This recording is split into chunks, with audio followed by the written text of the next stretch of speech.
Bismillahi, Assalamualaikum warahmatullahi wabarakatuh. Salam sejahtera buat kita semua. Om Swastiastu, Namo Buddhaya, dan salam kebajikan. Seperti yang minggu lalu sudah kita bahas bahwa ada beberapa poin terkait dengan komunikasi terapeutik, mulai dari fase sebelum dan fase setelah. Kali ini kita akan bahas soal fungsi dan tujuan dari komunikasi terapeutik. Seperti yang kita ketahui ya bahwa komunikasi terapeutik ini adalah sebuah keterampilan yang dimiliki oleh tenaga kesehatan, entah bidan, perawat, administrator, rumah sakit, dan lain sebagainya. Maka komunikasi terapeutik ini penting dan perlu diterapkan, gitu ya. Seperti yang kita ketahui dari beberapa para ahli, misalnya seperti Stuart, kemudian Damayanti, kemudian Purwanto, Suryani, dan lain sebagainya. Banyak referensi-referensi yang berbicara soal itu. Ya, kali ini kita akan masuk kepada pembahasan bersama saya, Arya Dila, MMIKOM.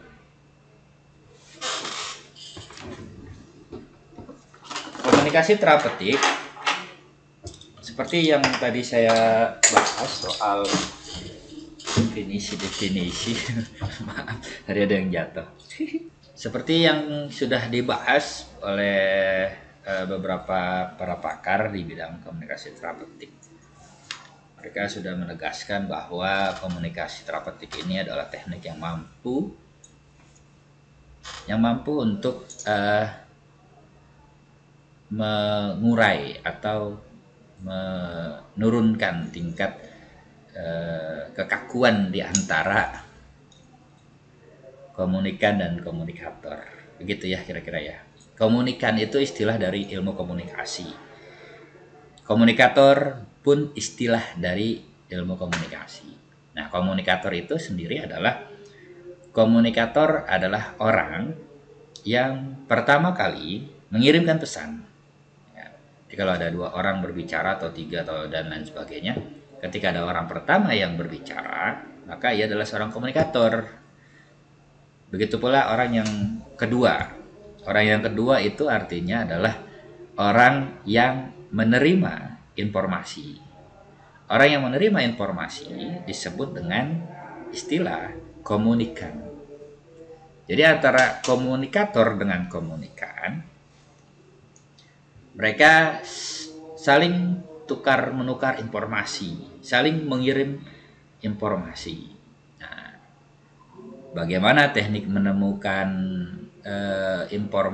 bagaimana teknik menemukan agar informasi yang kita kirim itu sampai kepada pihak kedua atau pihak ketiga dan lain sebagainya. Maka dibutuhkanlah sebuah teknik yang namanya ilmu komunikasi. Nah, ilmu komunikasi sendiri adalah ilmu yang mempelajari tentang pola dan arus komunikasi di antara orang pertama, orang ketiga, dan selanjutnya, baik melalui media ataupun tidak. Nah, gitu ya. Maka banyak kajian-kajian ilmu komunikasi.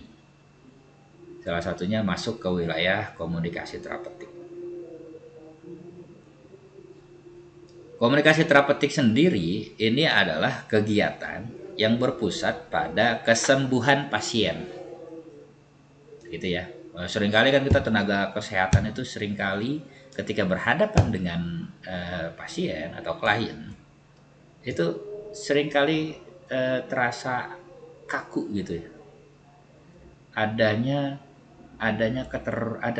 kesenjangan antara klien dengan tenaga kesehatan, sehingga klien itu sulit sekali untuk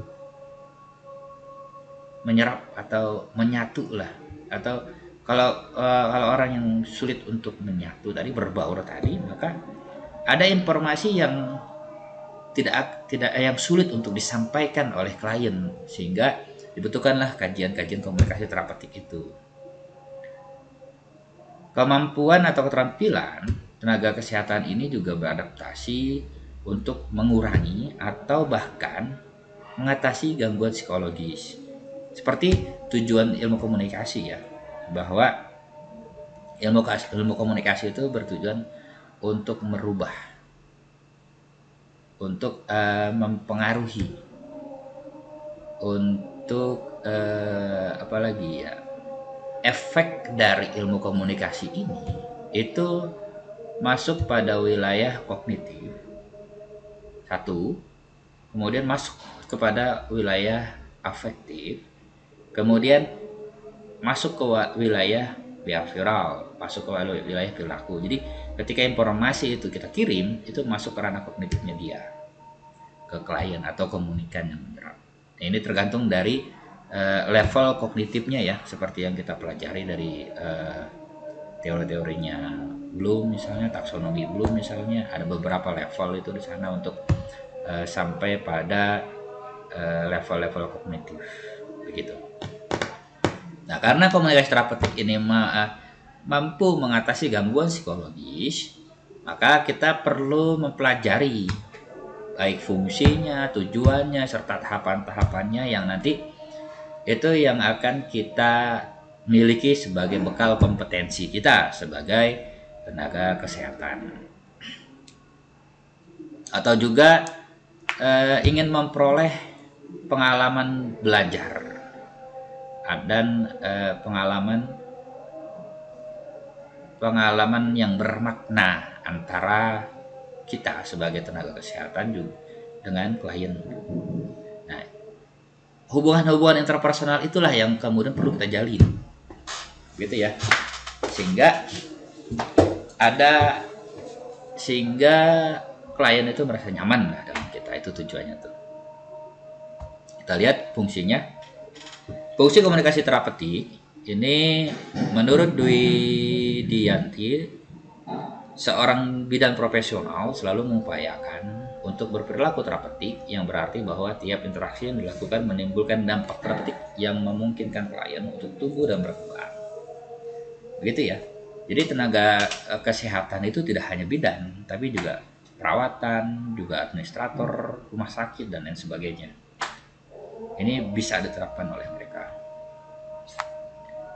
Kemudian menurut Van Gerolish dan Purwanto, bahwa fungsi dari komunikasi terapeutik itu adalah untuk mendorong dan menganjurkan kerjasama antara bidan dan klien melalui hubungan bidan dan klien. Kemudian kalau kita perhatikan, menurut Stewart, tujuan terapeutik diarahkan pada pertumbuhan klien. Nah, salah satunya realisasi penunjukan jati diri, penerimaan diri, dan rasa hormat pada diri sendiri. Kemudian yang kedua adalah identitas diri yang jelas dan integritas atau prinsip diri yang tinggi. Kemudian yang ketiga adalah kemampuan membina hubungan interpersonal yang saling intim, saling tergantung dan mencintai. Kemudian yang keempat adalah peningkatan fungsi dan kemampuan yang memuaskan kebutuhan serta mencapai tujuan personal yang realistis tentunya. Nah, ini beberapa poin kalau kita perhatikan dari Stewart, yaitu tujuan terapeutik. Nah, ini diarahkan kepada pertumbuhan klien ya, begitu kira-kira. Nah, kemudian kalau kita bandingkan dengan komunikasi sosial pada umumnya, karena kan komunikasi terapeutik itu lahir dari ilmu komunikasi itu sendiri yang bertujuan untuk membantu proses pemulihan klien, begitu. Kalau kita bandingkan dengan disiplin ilmu lain yaitu komunikasi sosial, maka kelihatan jelas tuh antara perbedaan komunikasi terapeutik dengan komunikasi sosial. Kalau ditinjau dari komponen hubungan misalnya, Komunikasi sosial itu lebih bervariasi. Misalnya memiliki sikap open mind, keterbukaan dan lain sebagainya itu kalau dihubungkan dengan hubungan sosial. Tapi kalau misalnya dilihat ditinjau dari komunikasi terapeutik, maka klien itu mampu membuka diri. Kemudian tenaga medis atau tenaga kesehatan seperti bidan, perawat, administrator dan lain sebagainya, ini hubungannya itu bersifat terbuka, membuka diri untuk mendorong tujuan-tujuan penanganan. Begitu ya. Sementara kalau ditinjau dari fokus percakapan di antara komunikator dengan komunikan ya, seperti yang di awal tadi saya jelaskan soal komunikator, bahwa komunikator itu adalah orang yang pertama kali mengirimkan informasi, mengirimkan pesan, supply pengetahuan dan lain sebagainya. Ketika dia menjadi orang yang pertama menyampaikan gagasan, ide dan lain sebagainya, maka dia disebut sebagai komunikator. Nah, ketika komunikator ini menyampaikan informasi kepada kelompok sosial, kalau ditinjau dari fokus percakapan ya tadi ya, bahwa pesertanya itu tidak diketahui siapa, karena kan sifatnya yang massa itu lebih dari 20 orang. Kalau komunikasi kelompok itu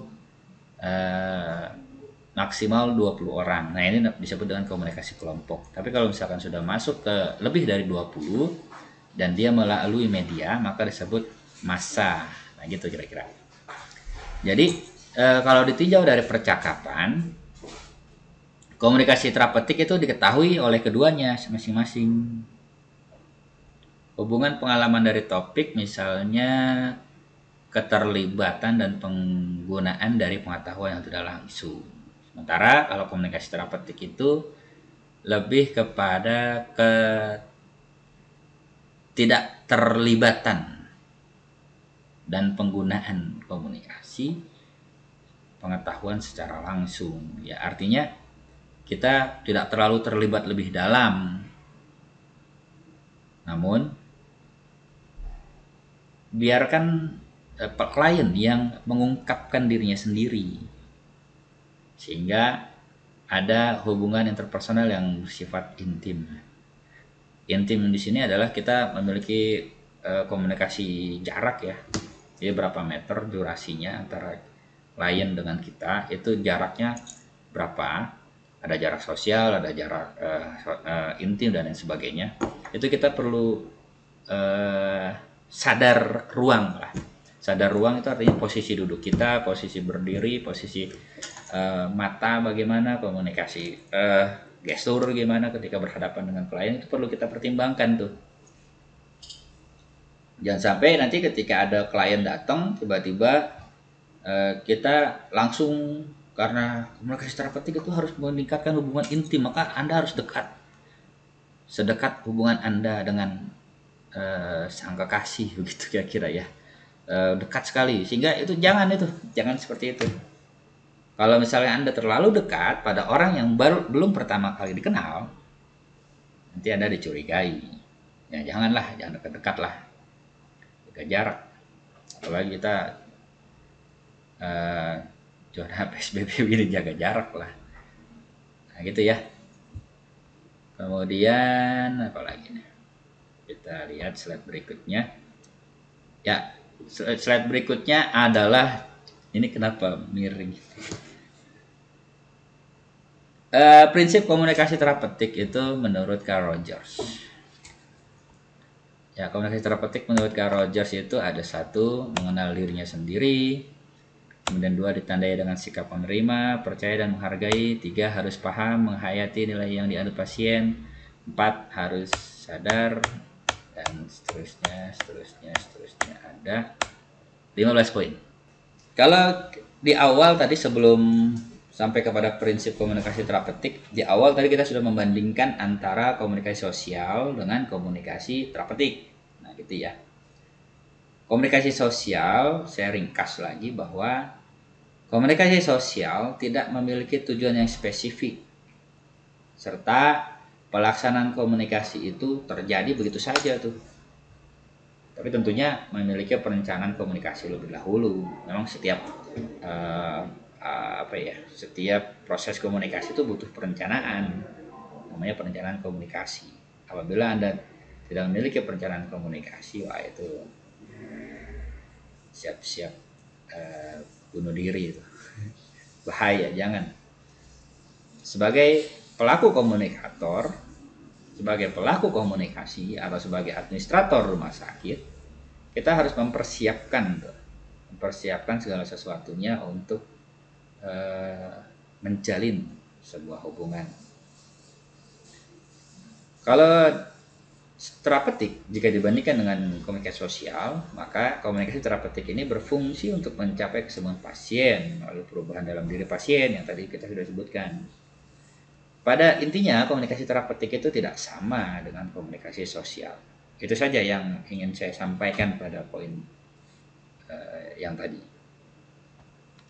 Selanjutnya adalah prinsip komunikasi terapeutik menurut Carl Rogers ini mengenal dirinya sendiri. Kita mampu mengenal diri sendiri juga ada orang lain. Ditandai dengan sikap menerima, percaya, dan menghargai.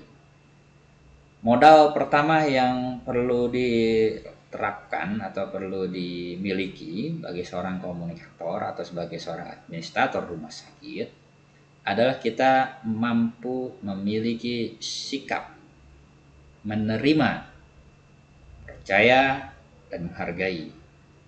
3, mampu menghayati nilai-nilai yang dianut oleh pasien. Jadi kita di awal itu mesti memiliki observasi awal ya. Tapi observasi bukan kita mencoba meramal dirinya, bukan. Ada tahapan-tahapan yang harus dilakukan. 5, harus menciptakan suasana agar pasien berkembang tanpa rasa takut. 4, harus sadar pentingnya kebutuhan pasien, tadi belum disebutkan. Kita lanjut ke poin 6, menciptakan suasana agar pasien punya motivasi mengubah diri. 7, menguasai perasaan diri sendiri. 8, mampu menentukan batas waktu yang sesuai dan konsisten. 9, harus paham akan arti empati. 10, harus jujur dan berkomunikasi secara terbuka. 11, harus dapat berperan sebagai role model. 12, mampu mengekspresikan perasaan. 13, memiliki panggilan jiwa untuk mendapatkan kepuasan bahwa menolong orang itu adalah sikap yang baik. 14, berpegang teguh pada etika. Terakhir adalah tanggung jawab. Nah, ini adalah prinsip-prinsip komunikasi terapeutik. Seperti yang minggu lalu sudah kita bahas ya, ada teknik-teknik macam-macam yang harus dimiliki oleh tenaga medis. Kemudian slide berikutnya ada tahapan-tahapan komunikasi terapeutik. Ya, kita sudah mulai masuk nih ke komunikasi terapeutik. Ada tahap 1, tahap 2, 3, 4.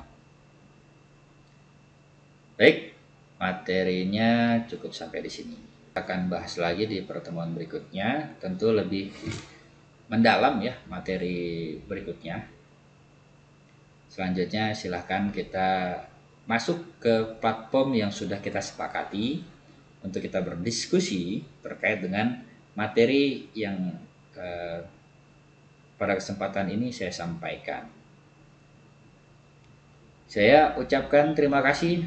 Billahi taufiq wal hidayah. Wassalamualaikum warahmatullahi wabarakatuh.